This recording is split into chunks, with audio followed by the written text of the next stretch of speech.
प्रश्न आपका कहता है कि द्विघात बहुपद ज्ञात कीजिए जिनमें से शून्यकों का योग दिया गया -3 और शून्यकों का गुणनफल दे दिया गया 2। योग को बोलते हैं अल्फा प्लस बीटा, गुणनफल को बोलते हैं अल्फा इंटू बीटा। बनाने से पहले आपको सॉल्यूशन देना है, क्लियर है, ताकि स्टैंडर्ड लगे। और द्विघात बहुपद का सूत्र यूज करना है, क्योंकि द्विघात बहुपद को हल करके आंसर निकालना द्विघात बहुपद में।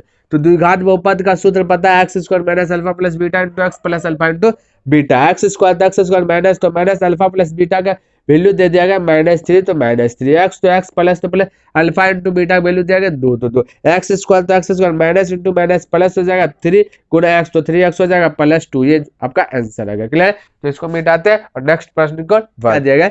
आपको द्विघात बहुपद दे दिया गया, आपको आंसर निकाला alpha square plus beta square का वैल्यू क्या निकाला, क्लियर। तो साथियों आपको याद रखना चाहिए ध्यान से। सबसे पहले इसको हमने बोला ए का वैल्यू 1 होगा, बी का वैल्यू 1 होगा, सी का वैल्यू 1 क्यों? क्योंकि एक्स स्क्वायर को कितना गुना कर देगी, एक्स स्क्वायर किसका गुना कर, बोले कुछ नहीं तो यहाँ पे एक रहता है, क्लियर, एक रहता है अवश्य, तो आपको लिख लेना, नोट कर लेना। तो बी के समय एक्स, एक गुना एक्स तो एक ही ना, तो एक्स को छोड़ के लिखते हैं, तो बी का वैल्यू 1, सी का वैल्यू भी 1। हम बोले alpha square plus beta square का फॉर्मूला आता है अल्फा प्लस बीटा का स्क्वायर -2 इंटू अल्फा बीटा।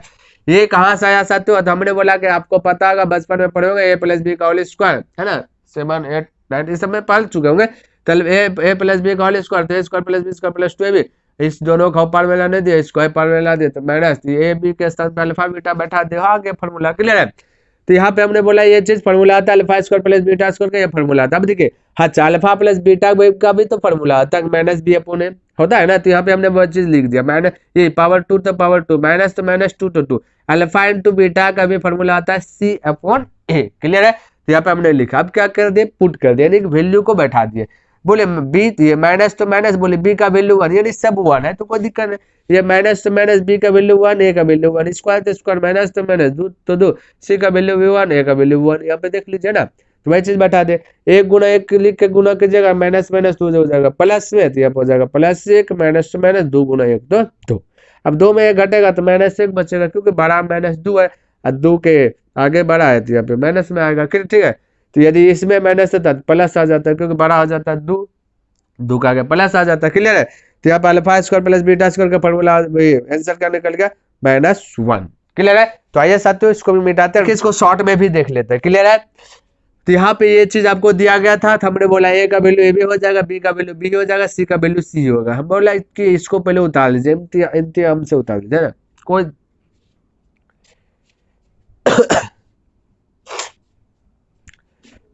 तो साथियों देखिए यहाँ पे इसको शॉर्ट में, तो ये वाला चीज दिया गया था, हमने बोला ए का वैल्यू ए भी होगा, बी का वैल्यू बी होगा, सी का वैल्यू सी होगा। तो ये चीज दिया गया था, तो हमने क्या क्या पहले ये चीज लिख लिया, अब इसी को हल कर देना है, कोई दिक्कत नहीं होगा।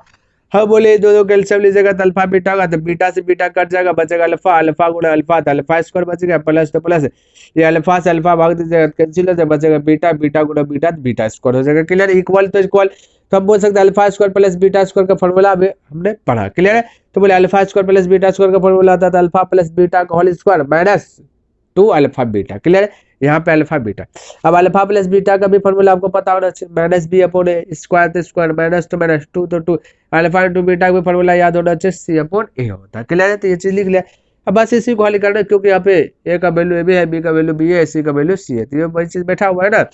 तो हम बोले बी को 2 बार लिखेगा तो माइनस है, तो प्लस बी स्क्वायर हो जाएगा, ए को 2 बार लिखेगा तो ए स्क्वायर हो जाएगा, माइनस तो माइनस 2 गुना सी कीजिएगा तो 2 सी हो जाएगा बटे 1, नीचे में गुना नहीं कीजिएगा, नीचे 1 है, 1 गुना ए होगा, ठीक है, नीचे नीचे गुना तो एक ही हो जाएगा, है ना। तो c/a तो c/a, क्लियर क्लियर। अभी दोनों का एलसीएम लिए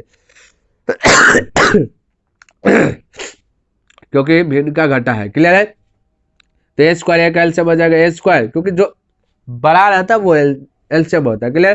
तो ए स्क्वायर इसमें 2 है, तो इसलिए ये एलसीएम, ए स्क्वायर से स्क्वायर कैंसिल हो जाएगा, बचेगा बी स्क्वायर गुना 1, तो बी स्क्वायर हो जाएगा, माइनस तो माइनस 1, ए यहाँ 2 ए है तो 1 कट जाएगा, बचेगा 1 ए गुना 2c, तो 2ac, क्लियर है। तो हमने बोला भिन्न के नीचे भिन्न है तो उसको गुना में कन्वर्ट करते हैं, गुना में कन्वर्ट करने के लिए बदल देते हैं, है ना। तो ये प्रोसेस को इसको इतना सा को यहाँ पे हमने क्या कर लिख लिया, ये गुना में कन्वर्ट किया तो ये चल जाएगा ऊपर, सी चल जाएगा नीचे, तो यहाँ पे भैया 1 ए से 1 ए कट जाएगा, क्योंकि यहाँ पे 2 ए है।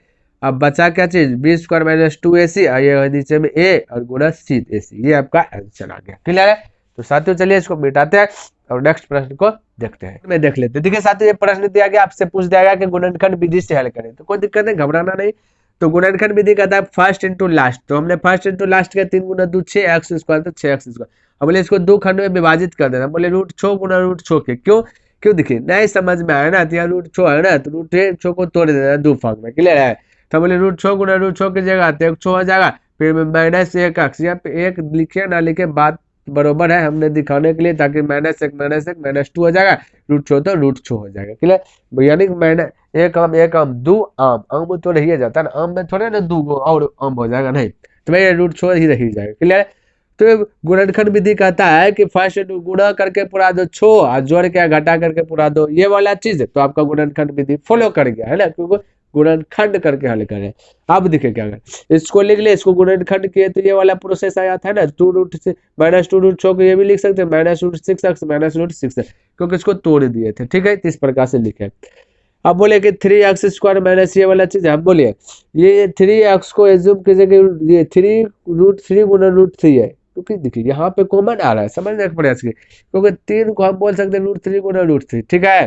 तो हम बोले कि यहाँ पे 2 को √3 है तो 1√3, 2 x है तो 1x कॉमन, तो 2√3 में से 1√3 निकाल ले तो बचा 1√3, यहाँ पे 1x निकाले तो 1x बच गया, तो 1x माइनस यहाँ √3 गुना 2 है, ध्यान से समझिएगा, √3 गुना 2 होता है √6, तो ये √3 क्या हो गया, कॉमन आ गया है बाहर में, बचा गया अंदर में √2, क्लियर है। माइनस ये माइनस तो माइनस, इसी चीज को यहाँ पे लिख दे। अब बोले √3x सही है, यहाँ पे √2 है, तो कितना गुना ये, यहाँ पे √3x है, यहाँ कितना गुना करेगा √6 हो जाएगा, हम बोले √2 से गुना कर दीजिए, तो √2 गुना √3 √6 हो गया, माइनस माइनस प्लस हो गया, √2 गुना √2 1 2 हो गया, ये भी फॉलो कर गया। अब क्या कहना, इसको यहाँ पे उतार दिए, फिर √3x माइनस √2, ये इसको यहाँ लिख दिए बराबर इक्वल 0 0, हम बोले इसको बाउंड्री लगा दिए, √3x माइनस 2 बराबर 0, तो यहाँ पे भी √3x माइनस 2 बराबर 0, इस प्रकार से अब इसको हल किए, √3x वो पास जाएगा 2 हो जाएगा, यहाँ पे गुणा में x बराबर ये क्या हो जाएगा, गुणा भाग में √3, इस पर इधर भी वही कर दे, तो आपका आंसर आ गया x बराबर 2/√3 और कॉमा 2/√3, ये आंसर आ गया, क्लियर। तो 16.5 हो जाएगा, 16.5 हो जाएगा, क्लियर। ये माइनस तो माइनस, इस प्रकार से आप आंसर दे सकते हैं कि आता है x बराबर -16.5, 16, ये आपका आंसर आ गया, क्लियर है। तो इस प्रकार से आप आंसर ला सकते हैं, आपका मर्जी है, जैसे भी हल कीजिए यही आंसर आएगा, ठीक है। तो नेक्स्ट दिन, तो आई होप साथियों ये प्रश्न आपको समझ में आया होगा। तो आज का 5 प्रश्न था, क्लियर है। तो आपको कमेंट करके बताना है कि इनमें से कौन सा ज्यादा जो है अधिक आपको समझ में आया, क्लियर है। और यदि कोई प्रश्न में अभी भी डाउट लगता है तो क्या करना, आपको कमेंट कर देना, वो क्वेश्चन जो है हम क्या करेंगे बता करके आपको फिर से बता देंगे, क्लियर। तो नेक्स्ट दिन मिलता है, तब तक के लिए धन्यवाद। जय हिंद, जय भारत। हेलो, तो गाइस आइए इसे हम शॉर्ट में देख लेते हैं। देखिए ये वाला प्रश्न दिया गया, इसको बोला हल करने में कोई भी विधि से हल कर सकते थे, हम क्या क्या गुणनखंड विधि से हल के क्या कर दिया, इसको 156 ये गुणनखंड का था फर्स्ट इंटू लास्ट, तो 1056 आया, 1056 को तोड़े 32 गुना 33, क्लियर। नहीं पता है कैसे तोड़े, 1056 का एलसीएम ले लिया इस प्रकार से, इस सबको गुणा कर दिए, 2 का 4 2 8 2 16 16 32 32 11 33, इस प्रकार से। यानी कि ये कहता है कि इसको इस सभी को गुणा कीजिएगा तो 1056 ही आएगा। लेकिन अब गुणनखंड विधि कहता है कि जोड़ के या घटा करके एक्स पुनः गुणा करके पुनः, तो गुणा 32 33 करेंगे होगा, अब प्लस 33 में माइनस 32 घटा देगा, एगो प्लस एक्स बचेगा, क्लियर, एक्स, ठीक है। और एक्स गुणा एक्स तो एक्स स्क्वायर हो जाएगा, क्योंकि यहाँ पे 56x² होगा, है ना। अब इसी को एक्स प्लस एक्स का स्थान पे लेगा 33x माइनस 32x, क्लियर है। अब बोले 2x आया 33x, कौन पढ़ा है तो कम पढ़ा है, तो एगो x कॉमन ले लिया, बचेगा 2x, तो x बचेगा क्योंकि एक x बाहर निकाल लिए, प्लस तो प्लस 33, इसी चीज को यहाँ पे लिख दे 0 तो 0। बोले 2 को 31 गुणा करेंगे 32 बन जाए, बोलेगा 16, तो यहाँ पे 16 गुणा कर दिया, माइनस प्लस माइनस 16 गुणा 33 तो 528, फॉलो कर जाएगा। तो बोले 2x प्लस 33, तो 2x प्लस 33 यहाँ पे दिखे, ये वाला x एक बार -16 लिख लिए, फिर यहाँ बाउंड्री दे दिया, बोले 2x प्लस 33 इक्वल भी 0, x -16 बराबर भी 0। अब इसको हल किए तो 33 को पट्टी माइनस, फिर गुणा चल गया भाग में, और यह 33 को यदि हल करेगा तो 16.5 आ जाएगा, क्योंकि 33 का दिया 16.5, या फिर आप यही चीज लिख सकते हैं, क्लियर है। बाकी इसको करें तो 16, तो यहाँ पे आता करके आप आंसर दे दीजिए, x बराबर 16.5 16 यही निकला ना, या फिर 33/2 माइनस में आपका आंसर आ जाए। आई होप साथियों ये प्रश्न आपको समझ में आया होगा। तो आज का 5 प्रश्न था, क्लियर है? तो आपको कमेंट करके बताना है कि इनमें से कौन सा ज्यादा जो है कि अधिक आपको समझ में आया। क्लियर है? और यदि कोई प्रश्न में अभी भी डाउट लगता है तो क्या करना, आपको कमेंट कर देना, वो क्वेश्चन जो है कि हम क्या करेंगे बता करके आपको फिर से बता देंगे। क्लियर? तो नेक्स्ट दिन मिलता है, तब तक के लिए धन्यवाद। जय हिंद, जय भारत।